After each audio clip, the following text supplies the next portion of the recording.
Donald Trump की हवा निकली हुई है, यह मैंने आपको 24 घंटे पहले बता दिया था। हालत ट्रंप की खराब है।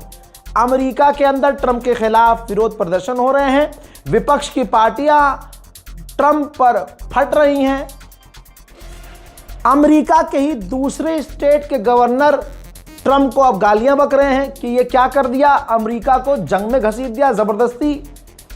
और मिडिल ईस्ट में जो अरब देश हैं, अरब एलाइज, उनको भी दिक्कत हो रही है, वो भी नाराज है अमेरिका से। अमेरिका ने कहा था कि हम कुछ होने नहीं देंगे, लेकिन अरब का पिछवाड़ा लाल कर रखा है ईरान ने बजा बजा के। ये तमाम चीज़ें तो आपने देख ली ना अपनी आंखों से। अब अमेरिका और इजराइल का ये पैटर्न है, मैंने बहुत दोनों का अच्छे से पढ़ा हुआ है। तो समझिए, जब ये हारने लगते हैं तो ये तुरंत ISIS, दाइश संगठन, कुर्दिश लड़ाके, दूसरे आतंकी संगठनों को कांटेक्ट करते हैं कि भैया हमसे नहीं हो पा रहा, अब तुम यहाँ जा, हमारे दुश्मनों के यहाँ ये सब करो। तो आपकी स्क्रीन पर कुर्द का लड़ाका है, एक का नाम है मसूद बाराज़ानी और दूसरे का है बाफेल तालिबानी। ठीक, तालिबानी नहीं, तालिबानी। दो ये कुर्द के बड़े लड़ाके हैं जिनके पास अच्छी खासी लड़ाकुओं की फौज है। इराक के लड़ाके हैं ये। इनसे डोनाल्ड ट्रंप ने मदद मांगी है। यानी ईरान ने 2 दिन के अंदर अमेरिका के राष्ट्रपति को ऐसे हालत में डाल दिया कि ट्रंप को आतंकवादी संगठन से मदद मांगनी पड़ रही है। और ये कोई छोटे मोटी जगह नहीं छपा है। एक तो दिक्कत ये है, मेरे साथ प्रॉब्लम ये है कि अगर कोई खबर मैं बिना प्रूफ के, बिना सोर्स के बता दूं तो मेरी कौम मुझे माँ बहन की गाली बकती है। अब तो शर्म आ रही होगी आप लोगों को, हैं? और अगर प्रूफ दे दूं तो कहते हैं ले इसमें कौन सी नई बात है भाई, अब तो छप गई खबर।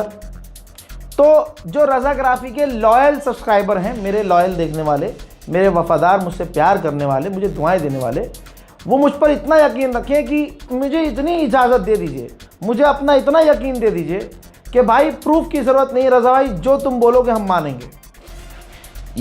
तब भी मैं इतना ही डर के काम करूँगा, झूठी खबर कभी नहीं देता ना दूंगा। बस एक बार आप अलाउ कर दीजिए, मैं आपको ज़माने से 2 दिन आगे रखूँगा कि ये होने वाला है, ये होगा और ये देख लेना। बस इतनी सी आपसे मेरी रिक्वेस्ट है। और कम से कम अगर प्रूफ दिखा रहा हूँ, कोई प्रूफ दिखा रहा हूँ तो मानिए उसको।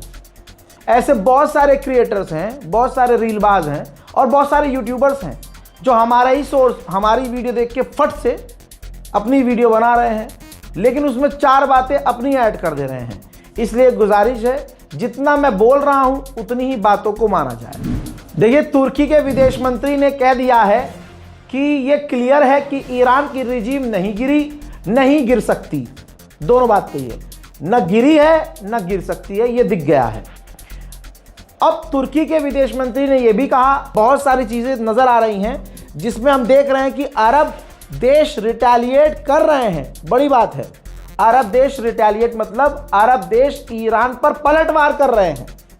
और तुर्की के विदेश मंत्री ने कहा कि वो हम देख रहे हैं और हमें पता है कि कई सारे देश पलटकर जवाबी कार्रवाई कर रहे हैं, लेकिन वो चालाक इतने हैं कि ऐलान नहीं कर रहे हैं कि हम ईरान पर जवाबी कार्रवाई या पलटवार कर रहे हैं।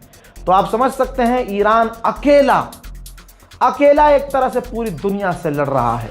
उसे पता है कि मैं शहीद हो जाऊंगा, उसे पता है कि मैं शायद मार डाला जाऊंगा, लेकिन ईरान को पता है कि यही यजीद ने सोचा था, यही यजीद ने सोचा था कि हुसैन खत्म हो जाएगा तो दीन खत्म हो जाएगा। तो आज भी वही यजीद की औलादें सोच रही हैं कि ईरान मिट जाएगा, ईरान के लोग मारे जाएंगे, ईरान का लीडर मिट जाएगा, खत्म हो जाएगा, तो ईरान का नाम लेने वाला कोई नहीं होगा। लेकिन आज जिस तरह से उस दौर के बादशाह यजीद का नाम लेने वाला कोई नहीं और हर घर में अब सिर्फ हुसैन का नाम लेने वाला है, ऐसे ही एक दिन देखिएगा ईरान के सुप्रीम लीडर को याद रखने वाले होंगे। अमेरिका के अंदर जो वोटिंग हुई, पब्लिक वोटिंग, उसमें पता ये चला है कि सिर्फ 27% अमेरिकी डोनाल्ड ट्रंप को सपोर्ट कर रहे हैं इस जंग के लिए। बाकी पूरा अमेरिका ट्रंप के खिलाफ है। उधर यूरोप भी डरा हुआ है। यूरोप को डर यह है कि ईरान और अमेरिका इजराइल की जंग की वजह से पूरी दुनिया का फोकस, अमेरिका का फोकस, तमाम साथियों का फोकस यूक्रेन से हट गया है, जिसकी वजह से रशिया यूक्रेन को घोड़ा बना बना के मारेगा। वहीं चाइना ने कहा है कि ईरान को सेल्फ डिफेंस का अधिकार है, भाई उस पर हमला हुआ है और हम मांग करते हैं कि तुरंत सीज फायर हो। ईरान में शहादतें लगातार हो रही हैं। मौत, ईरान में मौत का आंकड़ा भी आपको बता देता हूं। ईरान में 787 शहादतें हो चुकी हैं और 2000 से ज़्यादा लोग घायल हैं। अल्लाह अकबर। दोस्तों, उधर स्ट्रेट ऑफ हुर्मुज में ईरान के हमलों की वजह से तमाम समीकरण बदल चुके हैं। ब्रिटेन में 95% गैस के दाम बढ़ गए हैं, सोने के दाम उछल रहे हैं, तेल के दाम बढ़ रहे हैं। ईरान का दिमाग अगर घूमा तो ये दाम 200% भी बढ़ सकते हैं। दोस्तों, मैंने कल बताया था, बल्कि सुबह बताया था, इंस्टाग्राम पर अपने, मेरे इस इंस्टाग्राम को फॉलो कर लीजिएगा, क्योंकि छोटी छोटी वीडियो मैं वहाँ डाल देता हूँ फटाक से। जो लोग यूट्यूब पर नहीं आ रहे हैं उनके लिए छोटी छोटी जानकारी मैं 24 घंटे में 1-2 वीडियो में यहाँ पोस्ट कर देता हूँ। तो मैंने सुबह बताया था कि सऊदी अरब पर हमला हुआ, एम्बेसी पर हमला हुआ। उसका रिजल्ट ये है कि अब सऊदी अरब के अंदर अमेरिका ने अपनी एम्बेसी में तमाम सर्विसेज को बंद कर दिया है और अमेरिकी छुपते फिर रहे हैं सऊदी अरब में। वहीं इराक में भी यही हाल है अमेरिका का। अमेरिकी एम्बेसी जो इराक में है, वहाँ एम्बेसी में काम करने वाले अमेरिकी एम्प्लॉयज से कहा गया है कि जितनी जल्दी हो सके इराक से बाहर निकल जाओ। मोहतरम हजरात, कम से कम ये 35वां ड्रोन है। तस्वीर आपके सामने, अमेरिका का MQ-9 ईरान ने एक बार फिर से मार गिराया है। कौन कह रहा है कि ईरान की मिसाइलें इजराइल में नहीं गिरी? जरा इस मंजर को देख लीजिए। ये मंजर इजराइल क़यामत तक याद रखेगा। जब ईरान की खैबर मिसाइल इजराइल की ज़मीन से टकराई तो कम से कम 21 फुट गहरा गड्ढा बताया जा रहा हुआ है और रेडियस काफ़ी ज़्यादा है। अमेरिका और इजराइल के एयर डिफेंस सिस्टम इजराइल और मिडिल ईस्ट में फेल होते हुए नजर आए हैं।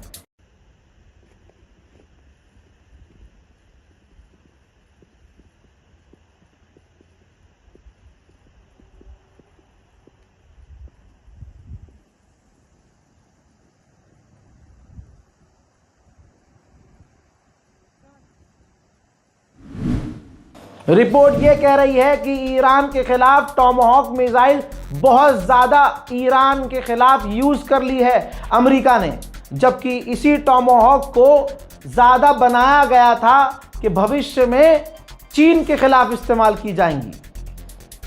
अब अमेरिका खतरे में पड़ रहा है कि कहीं चाइना से टकराव होगा तो इनको हथियारों की कमी होगी। अमेरिकी संसद में डोनाल्ड ट्रंप को नंगा किया जा रहा है। सांसद कह रहे हैं कि हम थक चुके हैं एक लंबी जंग से, और ये जंग अमेरिकी की है ही नहीं, अमेरिकियों की जंग नहीं है, ट्रंप ने जबरदस्ती फैलाई है। ईरान ने हैदर का नाम लेके ऐसी तलवार चलाई है कि अब आप ध्यान दीजिए, मिडिल ईस्ट से अमेरिका धीरे धीरे गायब हो रहा है। भाई सऊदी अरब से गायब हो गया, काम बंद कर दिया। इराक ने भी अपने लोगों से कह दिया है कि काम बंद करो और निकलो। कुवैत के अंदर भी, आगे सुन लीजिए, अब कुवैत के अंदर भी अमेरिका ने अपनी एम्बेसी और अपने तमाम कामों को बंद कर दिया है और वहां काम करने वाले अमेरिकी ऑफिशियल्स भाग रहे हैं। तस्वीर देखिए, ये वीडियो जारी किया गया है। अमेरिका ने कहा है कि हमने इराक के अंदर ईरान के ड्रोन को इंटरसेप्ट किया है। मेरे दोस्तों, फिलहाल ईरान के टेम्परेरी सुप्रीम लीडर जो चुने गए हैं वो चुने गए हैं, लेकिन ईरान ने कहा है कि हम दूसरा अपना ईरान का सुप्रीम लीडर जल्द चुन लेंगे। इसके लिए कोई बहुत लंबा प्रोसेस नहीं होगा। इस जंग की वजह से ऑस्ट्रेलिया के लोग पेट्रोल पंप पर लाइन लगा के खड़े हैं कि फ्यूल ख़त्म ना हो जाए, महंगा ना हो जाए। तो ऑस्ट्रेलिया की सरकार को सफाई देनी पड़ी कि हमारे पास फ्यूल है, आप पैनिक ना हो और पेट्रोल पंप पर लाइन ना लगाएं। मेरे दोस्तों, बहुत सारे अपडेट्स हैं, लेकिन ईरान से खबरें अच्छी नहीं हैं। पहले ही बता दूं, कभी कोई फिर बाजी आकर आपको खुश करके चली जाए, कोई मौलाना आकर खुश करके चले जाएं रील बनाकर कि अब ये होगा, अब ईरान परमाणु बनाएगा, अब ईरान के साथ ऐसा हो गया है तो ईरान ऐसा कर देगा। नहीं नहीं, किसी बाजी के चक्कर में मत आना। बाजी को बोलो बाजी रील में खुश मत कीजिए, असल में जो हुआ है वो उतना बताइए। ये नहीं कि ईरान अब ये करेगा, भविष्यवाणी मत करो, इससे दिक्कत हो जाती है, आवाम परेशान होती है, गलतफहमी की शिकार हो जाती है कौम। हमारी कौम वैसी इस वक्त बहुत सेंसिटिव है। मोहतरम हजरात, और भी जानकारी आ रही है। फिलहाल के लिए इस रिपोर्ट में इतना ही। इंतज़ार कीजिए मेरे और अपडेट का। तब तक के लिए जय हिंद।